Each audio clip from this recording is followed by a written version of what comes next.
Sir হচ্ছে আসসালামু আলাইকুম। আবারও নতুন প্রতিবেদনে আপনাদের সবাইকে স্বাগতম। এখন বর্তমানে যে জমিতে আছে এটা দেখতে পাচ্ছেন, এটা হচ্ছে একটা পেঁপের জমি। আর এখানে মালচিং এ যে পেঁপে চাষ করা হয় খুবই একটা চমৎকার একটা বুদ্ধি। আর এই মালচিং এ পেঁপে চাষ করার মধ্যে অনেক ধরনের সুবিধা রয়েছে, আমরা যা করি না। অনেক জায়গাতে আপনারা পেঁপে চাষ করতেছেন, সেখানে হচ্ছে কি যে আগাছা কিন্তু প্রচুর পরিমাণে জন্মে। যদি পাশে একটু দেখাই, এই যে দেখতেছেন এই জায়গায় মালচিং ব্যবহার করা হয়েছে।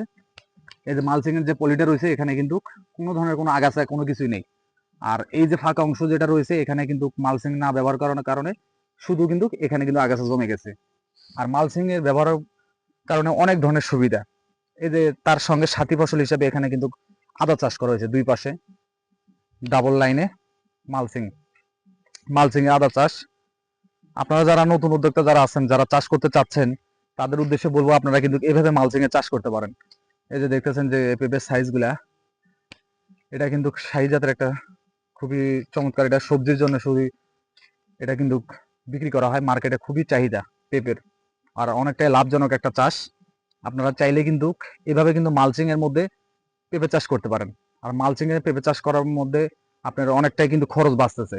সেখানে আপনার মানে জমিতে কিন্তু কাজের লোক কম লাগতেছে। তাছাড়া মনে করেন আপনি মনে করেন পানি সেচের ক্ষেত্রে এখানে কিন্তু কম খরচ লাগে। যখন আপনার মালচিংটা থাকে তখন কিন্তু এই পলিটা থাকার কারণে আপনার মাটিটা কিন্তু সবসময় সেচ সেচ ভাব থাকে। আর এটাতে কিন্তু গাছের কিন্তু অনেকটা উপকারিত হয়, পানিটা কম খরচ লাগতেছে।